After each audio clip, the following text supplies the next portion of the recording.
Hi friends, welcome to Veda vlogs. ఈరోజు నేను మీకు ఈ వీడియోలో మటన్ చట్నీ ఎలా ప్రిపేర్ చేసుకోవాలి అనేది చూపిస్తాను. సో వీడియో చూసి లైక్ చేసి అండ్ ఛానల్ని సబ్స్క్రైబ్ చేయండి. ముందుగా ఒక మందపాటి గిన్నెలో సరిపడినంత ఆయిల్ తీసుకోవాలి. ఆయిల్ హీట్ అయ్యాక ఉడకబెట్టుకున్న మటన్ పీసెస్ని వేయాలి. మటన్ పీసెస్ని ముందుగానే కుక్కర్లో కొంచెం ఆయిల్, ఉప్పు అండ్ పసుపు వేసి 5 to 6 విజిల్స్ వచ్చేంత వరకు ఉంచాలి. సో ఇలా ఆయిల్లో వేసాక మధ్యలో కలబెట్టుకుంటూ ఫ్రై చేసుకోవాలి. వీడియోలో చూపిస్తున్నట్టుగా పీసెస్ని ఉడకబెట్టుకోవటం వలన గట్టిగా లేకుండా ఉంటుంది. ఇలా ముక్కలు అనేవి గోల్డెన్ అండ్ రెడ్డిష్ కలర్లోకి చేంజ్ అయ్యేంత వరకు వేయించుకోవాలి. నాకైతే వీటిని ఫ్రై చేసుకోవటానికి 10 to 15 మినిట్స్ పట్టింది. సిమ్ టు మీడియం ఫ్లేమ్ని అడ్జస్ట్ చేసుకుంటూ ఫ్రై చేసుకోవాలి. అప్పుడే మనకి మాడకుండా ఉంటుంది.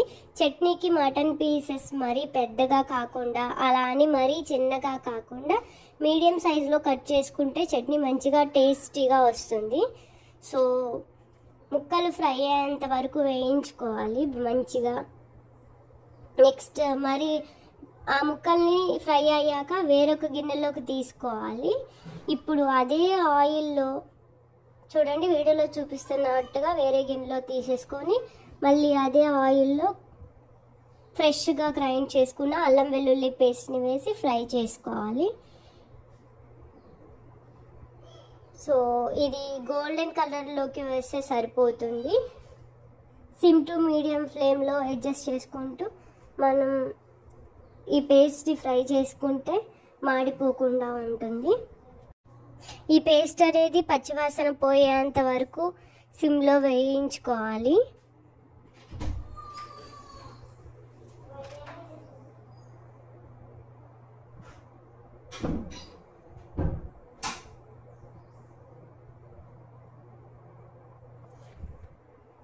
చూడండి, కలర్లోకి చేంజ్ అయ్యాక ఇందులోకి 2 teaspoons ధనియాల పొడి, కారం, ఉప్పు యాడ్ చేసుకోవాలండి.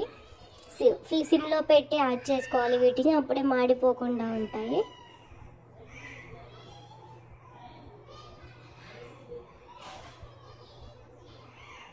టూ teaspoons ధనియాల పొడి,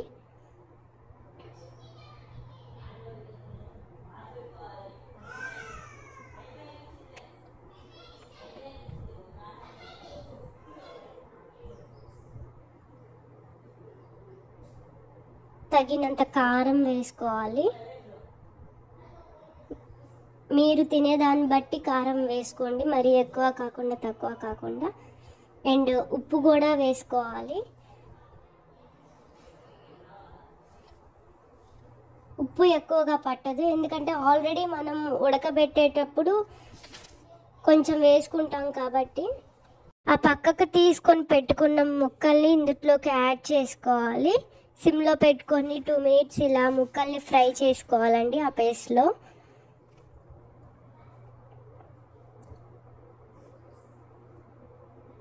యాడ్ చేసుకున్నాక బాగా ఇలా 2 minutes పాటు సిమ్లో పెట్టి కలబెట్టుకోవాలి. ఇందులో కొంచెం నిమ్మరసం కూడా వేసుకుంటే బాగుంటుంది. మీరు ఒకవేళ నిమ్మరసం వేసుకోవాలి అనుకుంటే పూర్తిగా చల్లారాక యాడ్ చేసుకోండి, అప్పుడు మాత్రమే చట్నీ చేదుగా రాకుండా ఉంటుంది. సో ఈ విధంగా పెట్టుకున్న మటన్ చట్నీ 6 months వరకు పాడవకుండా ఉంటుంది.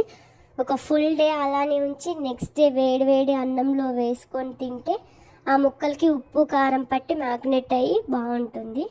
సో ఈ వీడియో మీకు నచ్చినట్లయితే లైక్ చేయండి, సబ్స్క్రైబ్ చేయండి.